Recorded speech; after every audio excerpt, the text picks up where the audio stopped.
morning here from the courtyard of the Napa Valley Center for Spiritual Living. It's so good to have everybody with us today, both in person and on YouTube. It's a beautiful day here in the shade and the blessings that we have right here and right now.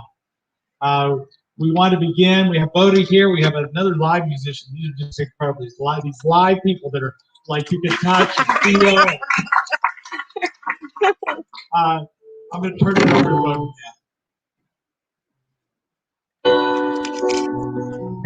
Sorry. The theme is love today. No worries. All the Got you, buddy.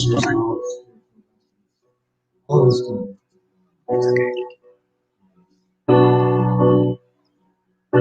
Jesus.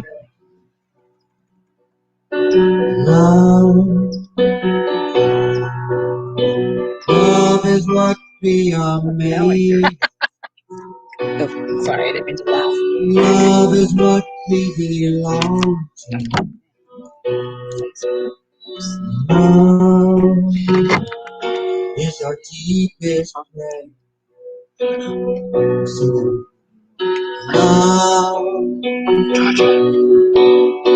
Love is what we are made of. Love is what we belong to. Love is our deepest prayer.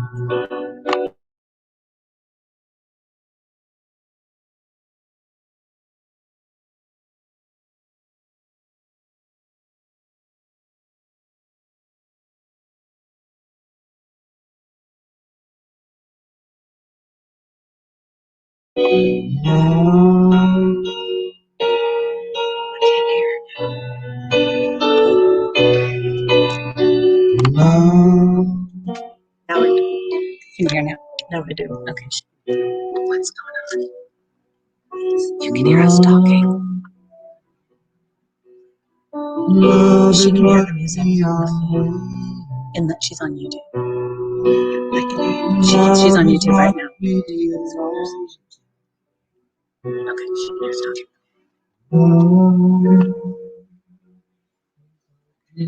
hear us talking.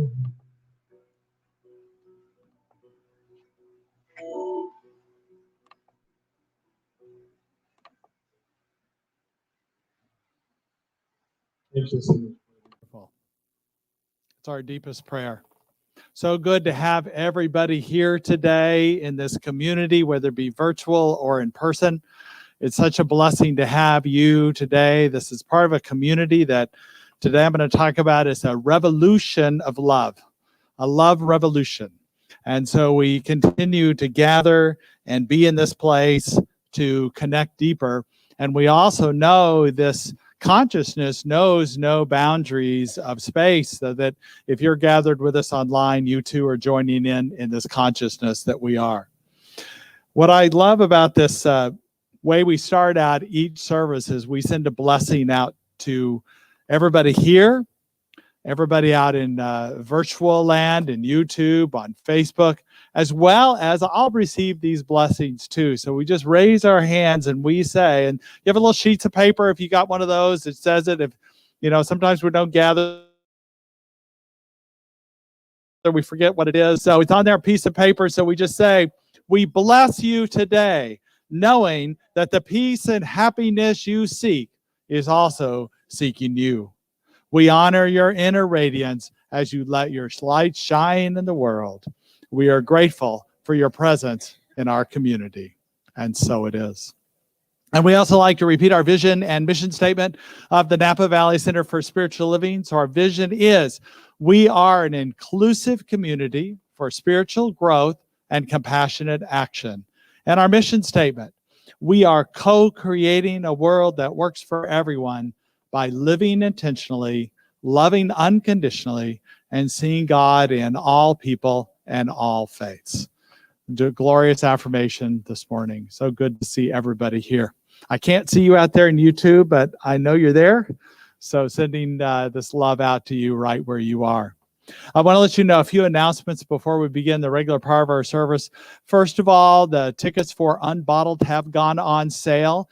You can find the link to that on our webpage, or if you're looking virtually, it's probably scrolling across your screen right now. There's a deadline for the early bird registration at the end of the month, so get your tickets before that. And what's great about it is that you can either watch it live June 18th at 7 p.m. or with the ticket access, you can have access to it live or as many times as you want to watch it. So you can watch it continually. It's going to be great because Michael Franti is going to do a guest appearance. As, of course, he's known for his performances at Bottle Rock, as well as nationally inspirational singers, our own Shauna Marshall, Karen Drucker, Gary Lynn Floyd, Lisa Ferraro, several others. So we're really excited about that. And it benefits nonprofits that have been challenged during the COVID days. And so Teen Connect, Porta Arboretus, the Food Bank, Crush MS, and our own diversity and ministry mentor program that we have. So we really appreciate your support of these programs so that we can continue to do great work, as well as partners. Other nonprofits that we partner with are doing their great work as well. Also in June starts a new class.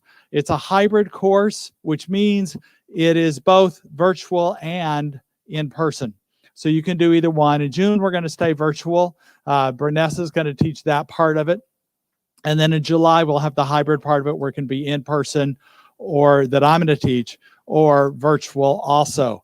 And it's a class on ancient wisdom, the roots of new thought and the spiritual principles we believe, as well as our founder, Ernest Holmes. So it might sound a little bland because it's historical, but I tell you, it'll be anything but that. It'll be a lot of fun, a lot of experiential activities. So hope you're able to join us for that. The registration is on a sliding scale, and I hope you are able to do that. Then we also have started another in-person thing, not only our services, but our Wednesday meditation at 6:30 is in person now in our sanctuary. We meditate, and be beginning, or if you're a regular practitioner of meditation. And then afterwards, we do these intention circles, which is just a connection time, just to share and find out what's going on and what you're seeking to create in your life, and that we hold you and this intention that you have for you for the rest of the week. So it's a great way to connect. It's a great way to go deeper in your spiritual practice on Wednesday. Then we have other activities, Course in Miracles. We also have services that are in Spanish now. That's today, the second and fourth Sundays, as well as they have Spanish meditations, and that information is online as well. A great unfolding of a ministry led by Imelda Gomez, a practitioner here.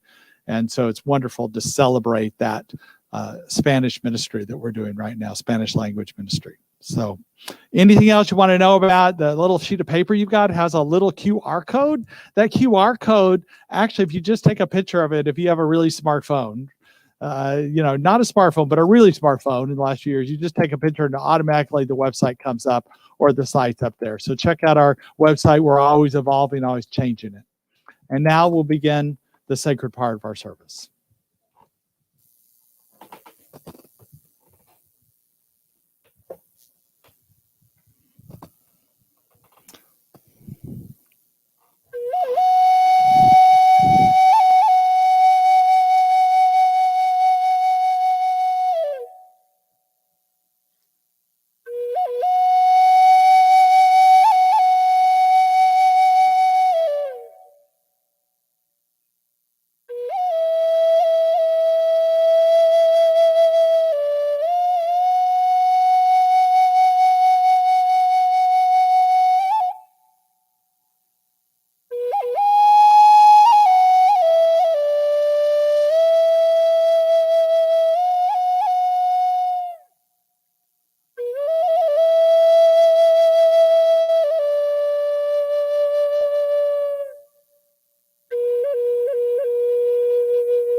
Divine Infinite, ever present,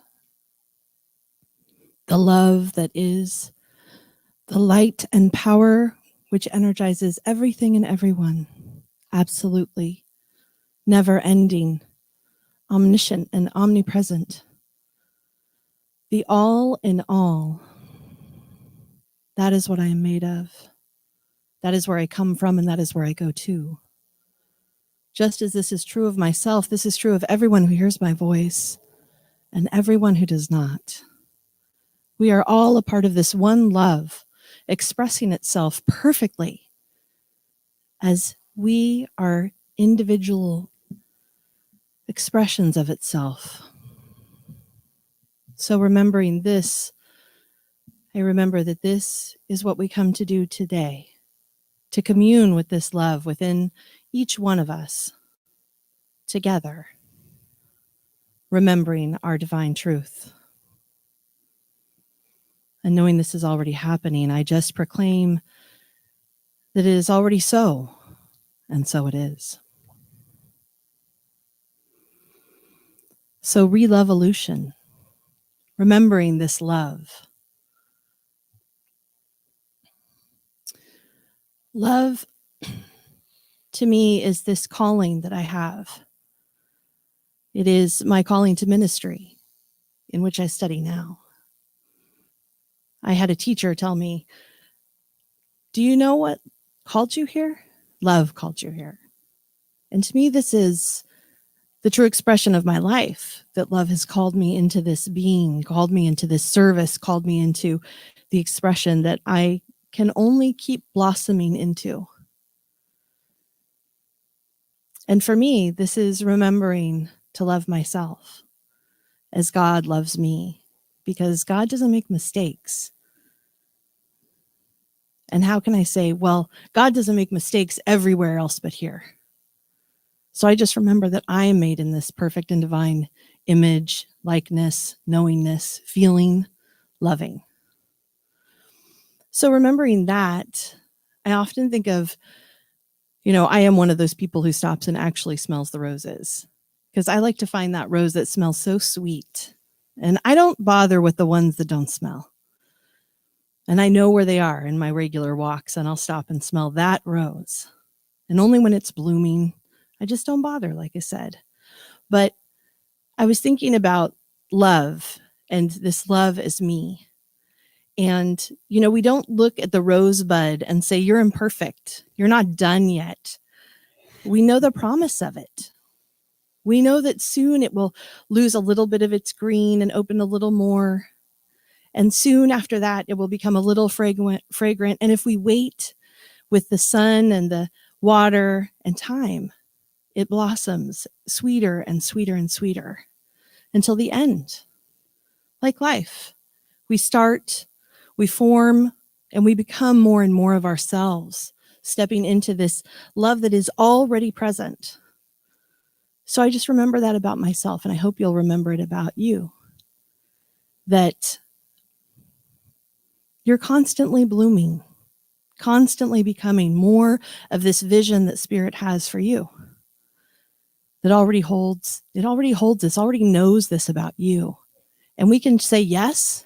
We can say yes to how we unfold, or we can say, well, not yet, or maybe soon. But to me, that's a part of that loving acceptance of what is, including me. That it's happening the way that it needs to, the way that Spirit divines it. So, thank you. Thank you, Georgia.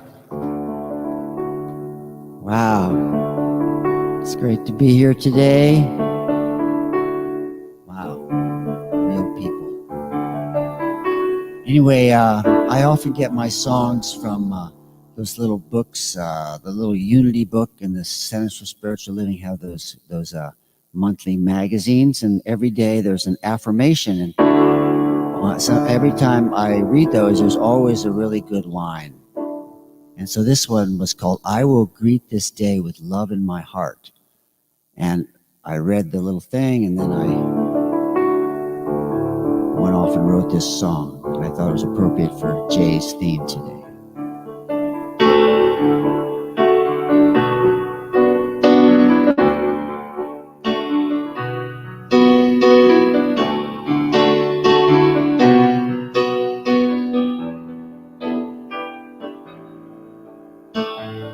Greatest joy in all the world has stood the test of time,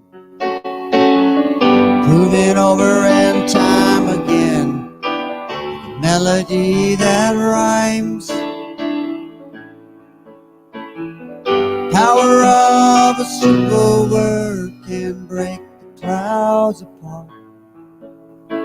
I will greet this day with love in my heart.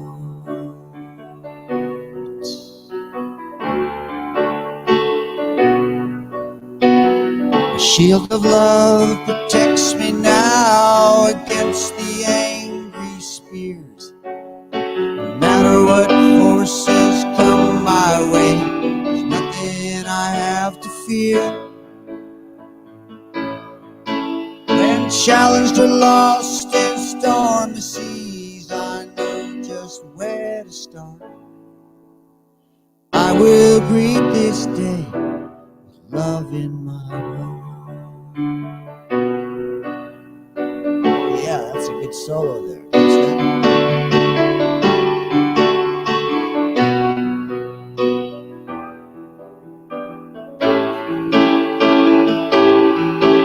The magic of the morning light is a chance to realize if I vow to live the truth, there's no need to compromise.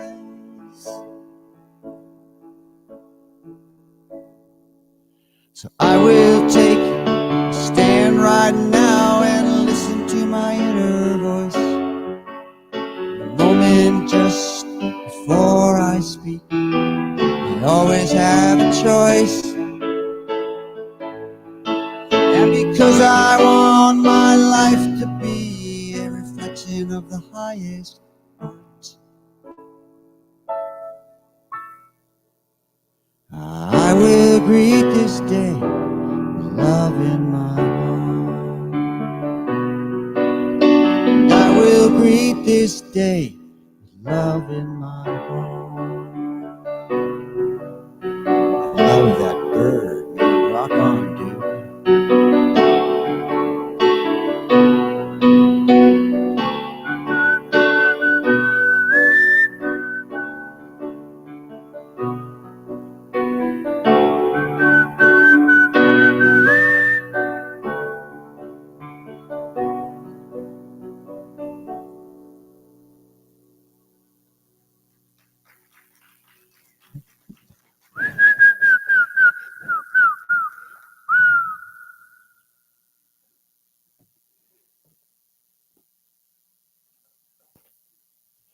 So much, Bodhi. That was so fun because the bird really was just singing along with you, wasn't it? Beautiful. Thank you. Thank you. Thank you. You know, I think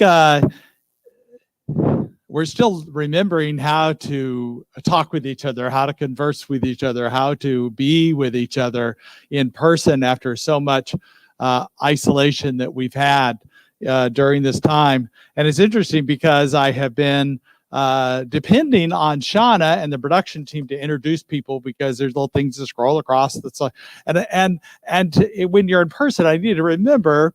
I wanted to say a little more about Bodhi. He's was the former music director at the Golden Gate Center for Spiritual Living. He's a recording artist. He has several CDs out.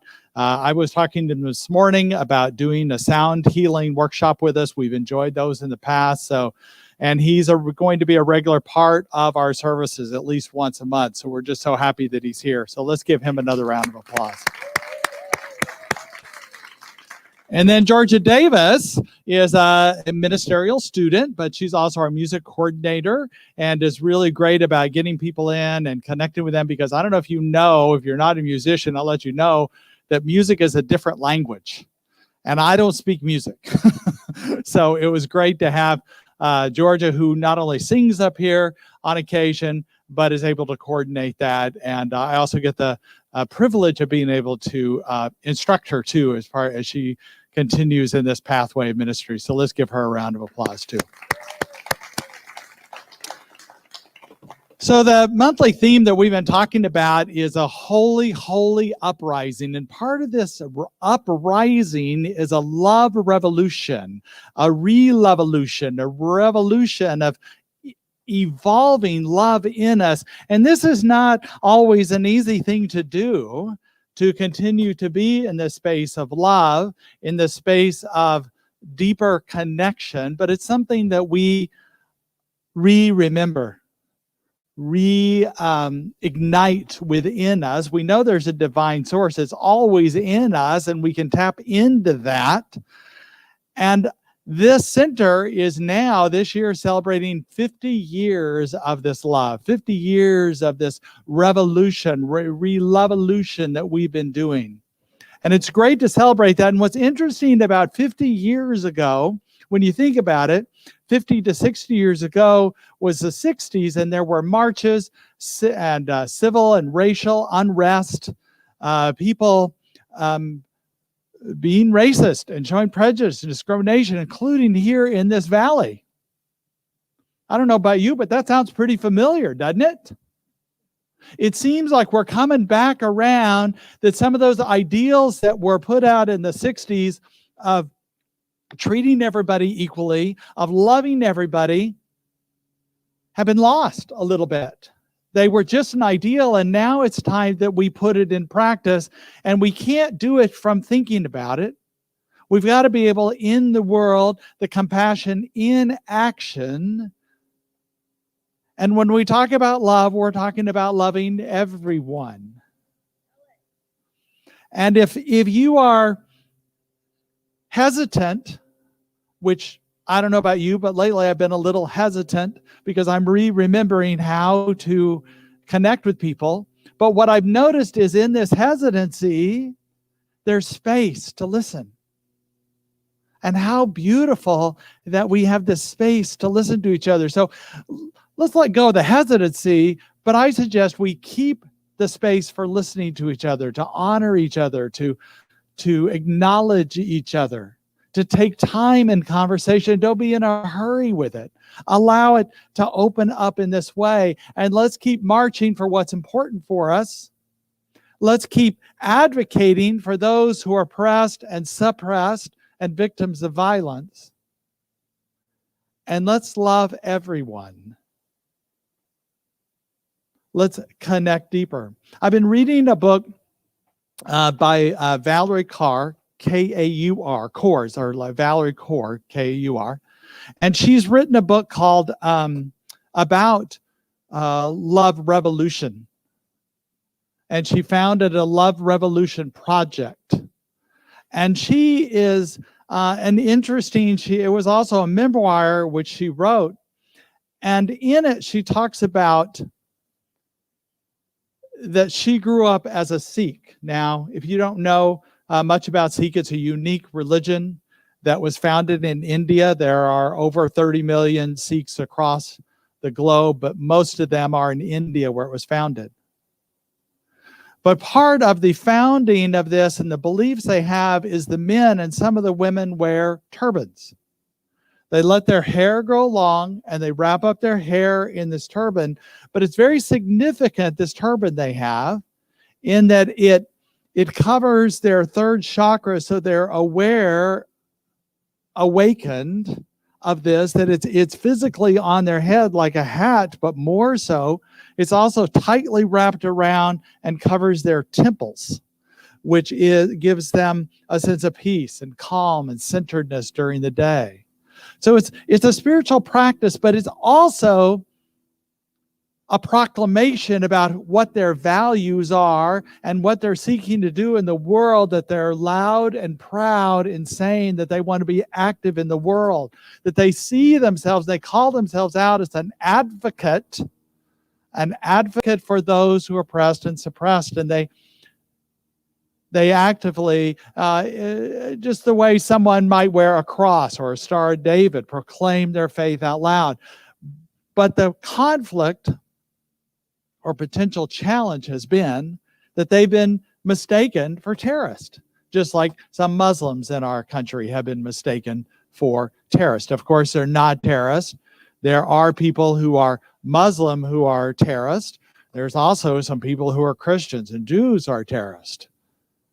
Definitely not all of any group are terrorists, but they're often, because they wear their turban, they're often confused for that. So growing up, now she didn't wear a turban growing up, but her family had been in the Central California Valley for 100 years.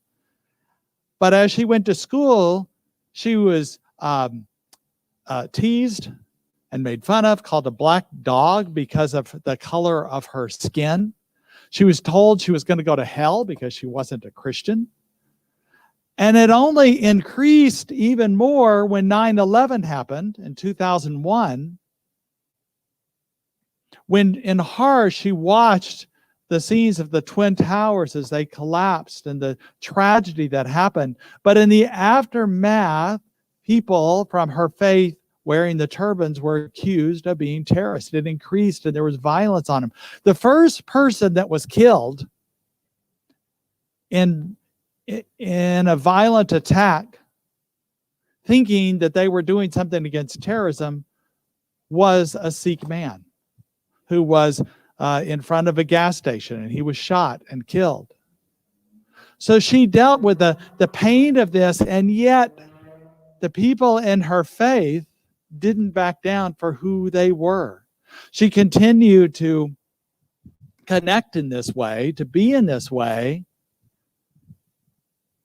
And as her faith said, and her book says, you see no enemies.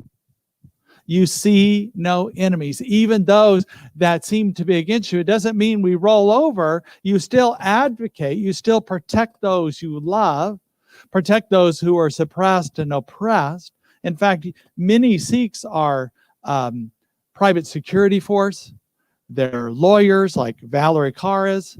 Valerie Kaur is. And they are in the service industry in different ways, serving actively. It's part of the value of who they are. And so she advocates that we need to recognize, we need to realize this love within us and activate it in a way that changes changes the fabric of how we make decisions in our lives. How we open up to the truth of who we are in greater ways. If we define a revolution as a fundamental change in the way of thinking or visualizing something, or a change of paradigm, I would take it a little further and say it's a fundamental change in the way of being first, and then a fundamental way of doing in the world, that we lead with love, that we seek to take an audit of ourselves about whom have we not yet loved, whom we have not yet tried to love, who's missing in this. Not to wait till they show up in our lives, but to reach out to them in this love, this revolutionary love that opens up. So she continued to be what her grandfather called her, was a warrior saint. That men and women in their faith, and really we too can be warrior saints, warriors of love in this way. She was told a story growing up about a woman who let me see if I catch her name. It's a myth story about the first Sikh woman, Ma Bago, who there were 40 soldiers in a great battle who abandoned their post because of fear, because they thought they were losing. She returned to the village and she turned to them and said, "You will not abandon this fight. You will return to the fire and I will lead you." She mounted a horse. She donned a turban, which was not traditional for women to wear the turban, but because she was in the position of warrior, she donned her turban.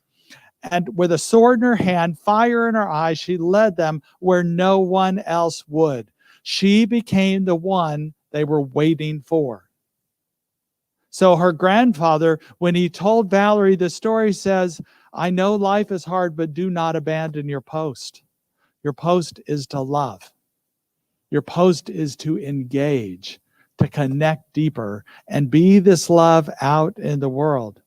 And I know this fierce love is a challenge at times. Valerie goes on to say she's a mother of 2 children.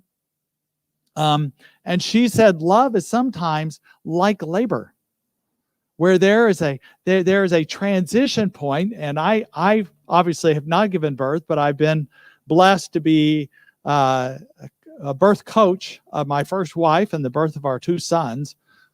So I know this point in birth that's called transition, when the mother to be is not sure she can go through with this, that the pain is so great and so much effort that she doesn't know if she can continue, and she needs someone to coach her, to encourage her, to be with her, to be the doula, to be the midwife. And we often need this sometimes. We need someone to be the midwife, and sometimes we are the midwife supporting. That there is this, as she called it, a love as a form of sweet labor, fierce, bloody, and perfect, and life-giving, a choice we make over and over again. If love is sweet labor, love can be taught, modeled, practiced, encouraged, coached.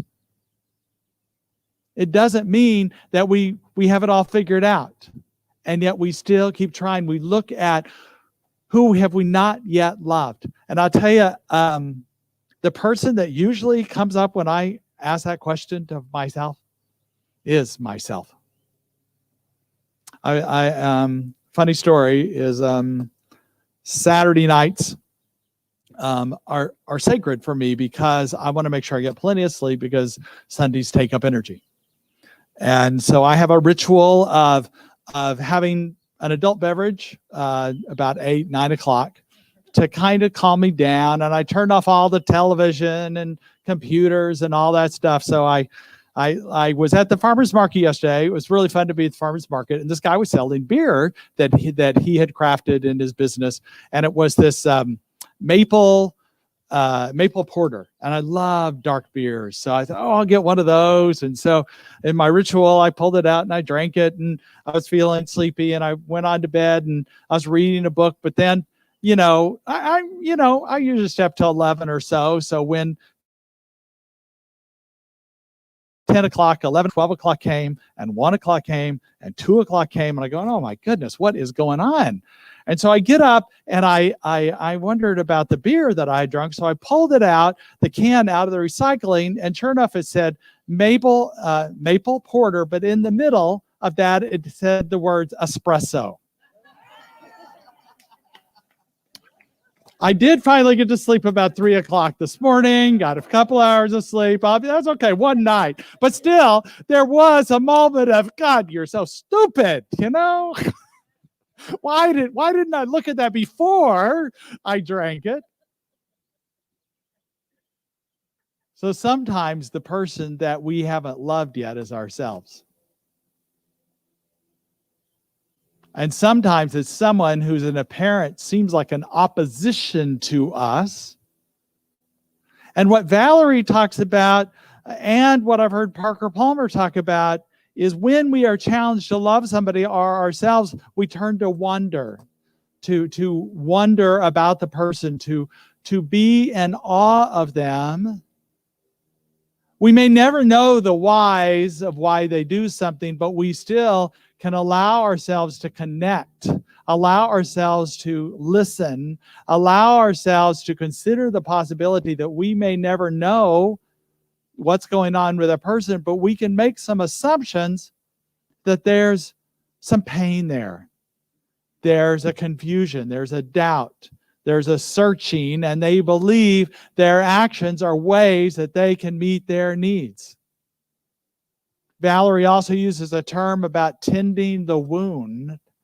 Tending the wound means to be open and listening to the potential of their pain without judging, because if we judge them as being a certain way, then we have missed the opportunity to tend to that wound. It doesn't mean that when there is an active wounding process, that we stay in there just so we can feel that. But I do believe that everyone is seeking a deeper connection, a deeper life as we know it. And so we open up to the degree which we are willing to be conscious and aware of it. Valerie also talks about her breathlessness, that sometimes life takes the breath away. And I know the last year or so, we've had a time when there's been protest about young men who couldn't breathe and died. A correspondence or a meaning or the symptoms of COVID is trouble breathing. And sometimes we have been lost during this time, and we've just finding our breath is difficult in knowing what to do next. And so it seems like we just need to find a space to breathe and to be. Valerie says that when she shared this with a friend, that she didn't feel like she could go on, similar to the process of the birth process. Somebody wise said, your breathlessness is a sign of your bravery. It means that you are awake to what's happening right now. The world is in transition. The world is in transition. That we can allow ourselves to breathe and connect deeper and allow this to evolve and unfold in perfect ways.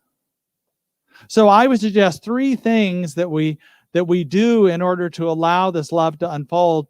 And I'm going to go back to the 60s once again, because we are celebrating our 50 years again. But if you remember the phrase about turn on, tune in, and drop out. Remember that phrase? Well, some of you may be too young for that, but there was this phrase. Matter of fact, I think it was Timothy Leary that coined the term, and there was like 30,000 hippies in Golden Gate Park. And that's what he said. But I'd like to change that. I'm actually encouraging you to turn off. Tune in, yes, and drop in.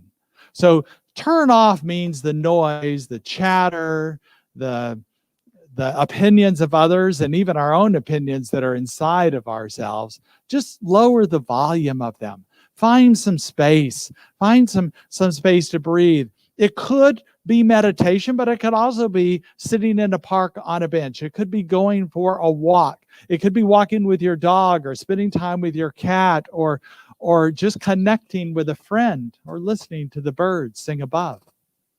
Find some space just to be, to breathe and be, and turn off all that extra noise that's around. I was reading about a book called Noise, and he was talking about a noise audit. Sometimes we just need to be aware of the noise first before we can turn down the volume to find the quietness of the morning is the best time, but really any time in our lives. So reduce the noise and then tune with the infinite. Ralph Waldo Trine was the one that coined that phrase, in tune with the infinite, to tune in. He says to get up each morning with the resolve to be happy is the condition, circumstances, to get up each morning with the resolve to be happy is to condition circumstances instead of being conditioned by them. So we tune in and we connect on a deeper level. Jesus sat by, if you can imagine this being a water well. I think actually there's a sinkhole underneath here. We've kept it from sinking right now, but I think it could be a well underneath here. And he came into this town. He'd been traveling by foot in the area with his disciples, and he sat by this well. And you have to know there's no running water at this time. So a well is like a community gathering place. And this was at noon, and a woman came by, and they started chatting. And she said, "Why are you talking to me? You're a Jew, and I'm a Samaritan." And to give you a little taste of that, Samaritans were Jews, but they broken off from the traditional Jewish. And then later they were overtaken by the Assyrians. And so they began the gap between the Jews and the Arabs then. So you thought it started just last week. Well, guess what? It's been going on for centuries. And so she said, I don't, and he said, well, no, I don't see any barriers between us at all. And he said, could I have a drink of water? And she goes, well, you don't even have a cup, to drink. And he said, the water that I offer, that we can connect with right now, is water where you will never thirst. That you can always have a wellspring of love within you and be this. So when we tune in, we can find this ultimate source of love, this ultimate deeper connection that's always available in us in this way. And here we are, in this faith and this belief in oneness, in that spirit is always in us, and the innermost God and the gloriousness of God are one God, and we connect with this in this way.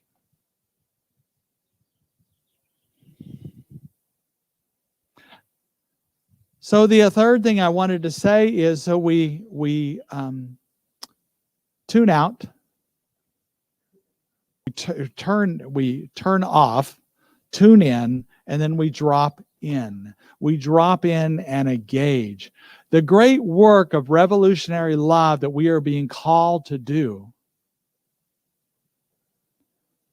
unfolds in us, but it requires us to be active and action-oriented in life. And it's okay if we love somebody and they might not even know it. I heard a story the other day of somebody who did a little what I call love mischief. Her neighbor was a kind of a cantankerous man, but he was obsessed with his roses every year. And she had bought this gallon of this, you can get it at the farmer's market here. It's like a worm tea that you put on your plants. And so she snuck over in the evenings and poured this worm tea on his roses without him knowing about it. And he was suddenly in a much better mood and kind of wasn't, because his roses were blooming better than they ever had bloomed before. If she had offered him this worm tea, he probably wouldn't have been open to it. But it was just a little bit of love mischief. So I had someone saw me at a dry cleaner. We go to the same dry cleaner all the time, and they paid for my dry cleaning, unbeknownst to me, when I showed up. So this is just random acts of kindness that can be a love mischief that we can have.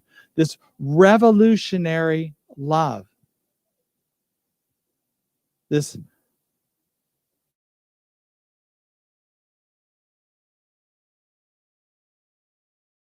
It was a family friend whom she called uncle, who was this first person killed after 9/11. That the person who killed him called himself a patriot and thought he was killing a terrorist, thought he was ending terrorism with this. Before, his name was Frank Rogue, and before he did it in like 2001, he said, I'm going to go out and shoot some towel heads. We should kill their children too. Now, I don't know this man, but it sounds like he had a lot of pain in him. It doesn't excuse what he did. He was prosecuted and sent to jail for what he did. There is an accountability of that, and there should be of that. 15 years later, Valerie went back to Arizona to the gas station where this man was shot. His name was Balbar Singh.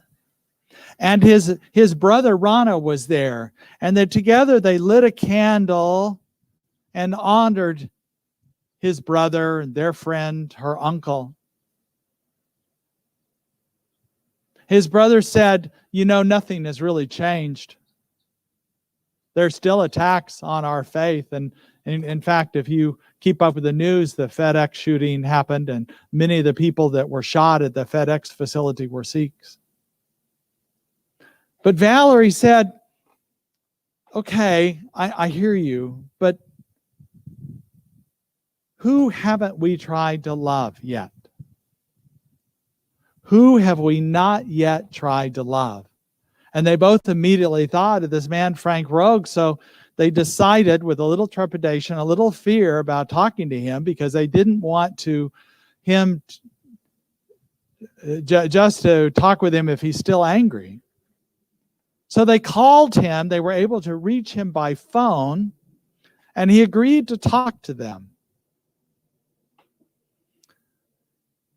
And with every impulse, Valerie says, she didn't want to do this, but she followed through because she wanted to make sure she was doing what she could. And she asked him, why did you agree to speak with us? And Frank said, I'm sorry for what happened, but I'm also sorry for all the people killed on 9/11. So Valerie right away reacts to that in her own mind. He's not taking responsibility. He hasn't changed, nothing. But the brother, and that was killed, Rana, he was still in wonder. He was still curious.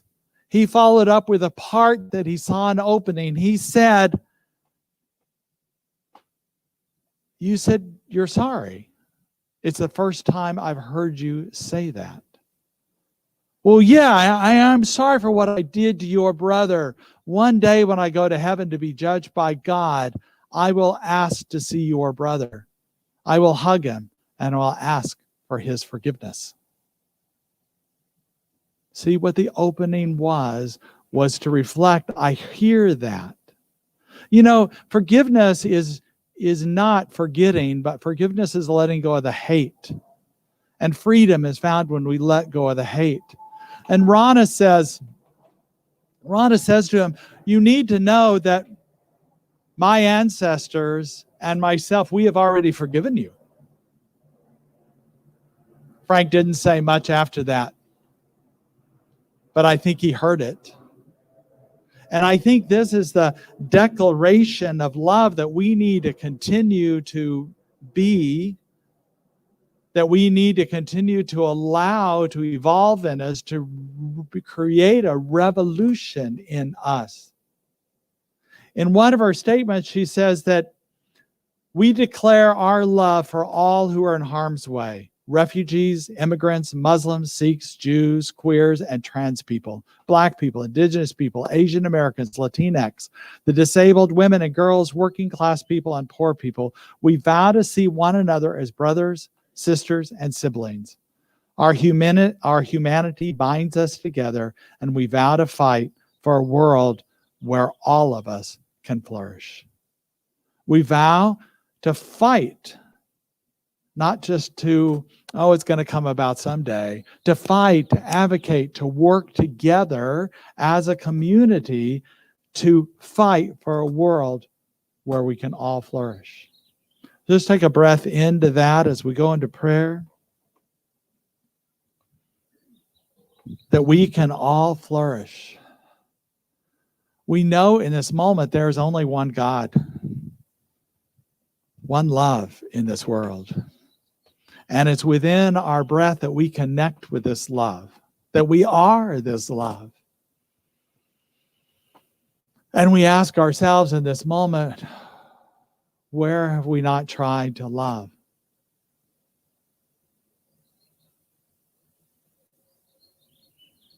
And we seek to open the door to that, to turn off the noise of our judgments, our hardness. We soften in our tuning in, and we drop in to engage with people, to love. And as Mother Teresa says, love until it hurts, and then love more. We continue to engage, continue to be. And we know Spirit guides us in this process, is the very love in us that allows us to be this love in the world. And we're so grateful for this. And so it is. Now back for a little Bodhi.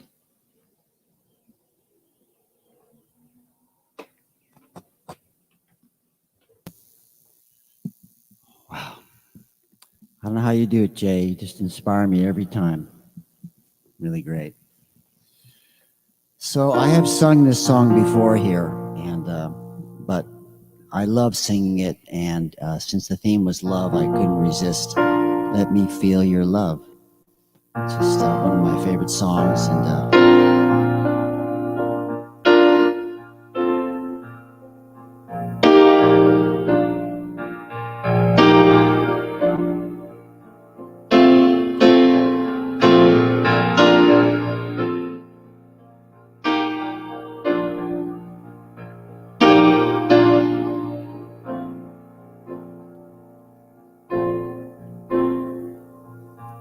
Sitting on a bench one day, he asked the Lord, teach me how to pray. And as I opened up my heart to him, came to me when it began. Oh, let me feel your love. Let me feel your love. Let me feel your love. Let me feel your love.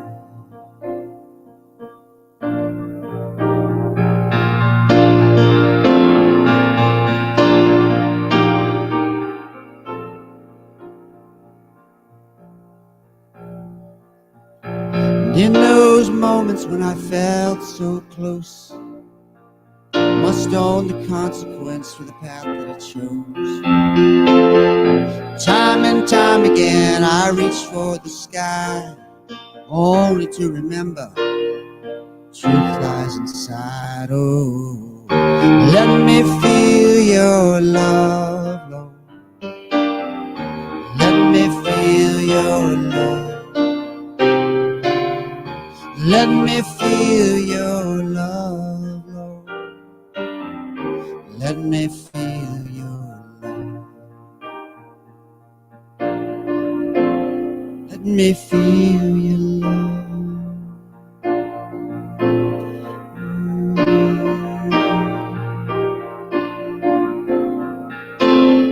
So I keep breathing one breath at a time. My spirit soars and I accept my life. Loving you comes from loving me. And in this balance lies the way to be.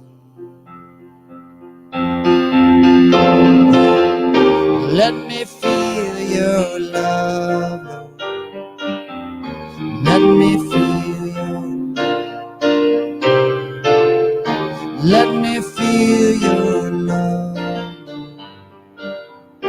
Let me feel your love. Let me feel your love, Lord.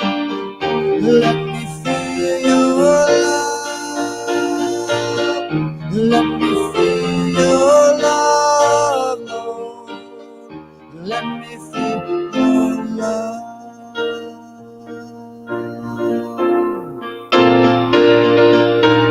Let me feel your love.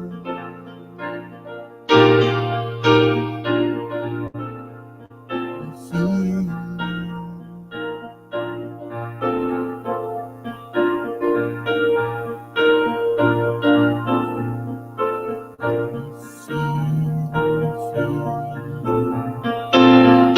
Let me feel, let me feel, let me feel, let me feel.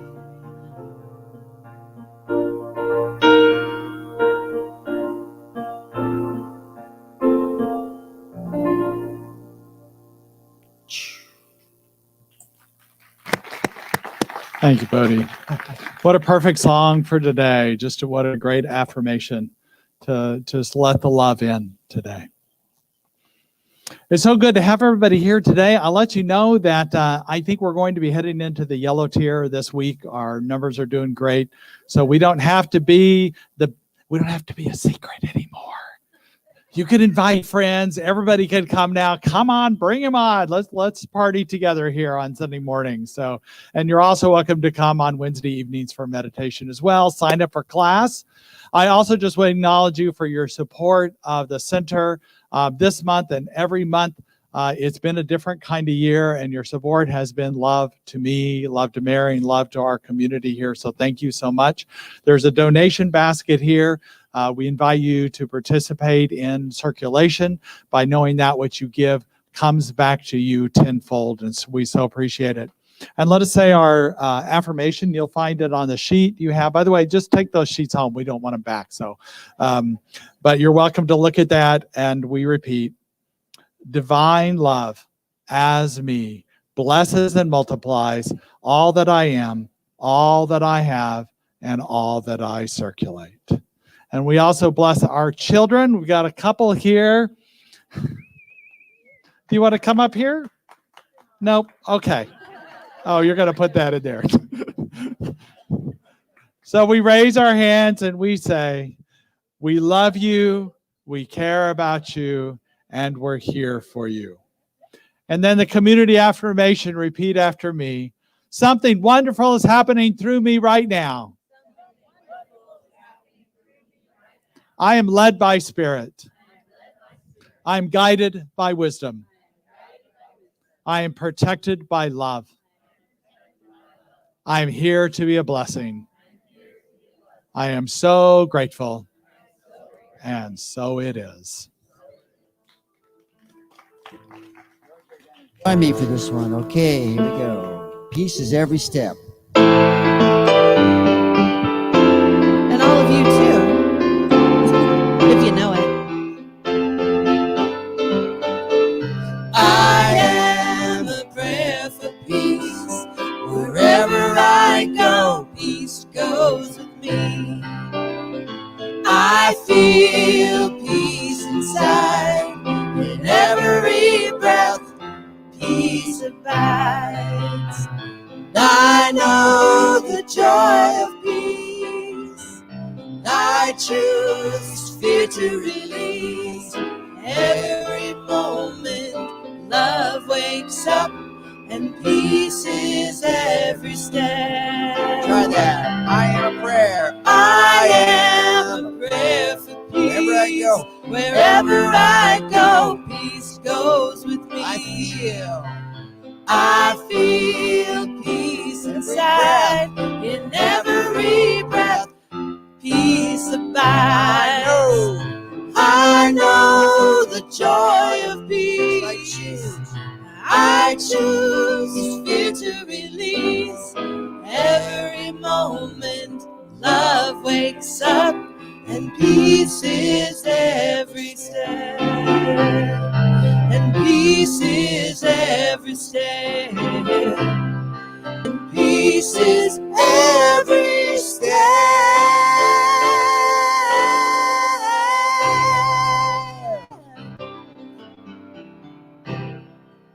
Woo! Great to see you all. Peace is every step. Walk in love. So as we go forward, we join the chorus of birds that are singing now and the chorus of this community and communities around the world, knowing that we are love unfolding in this Re-Love-ulution. And so it is. And so it is. Have a great day. Feel free to hang out a little bit and chat if you want to. We'll be around.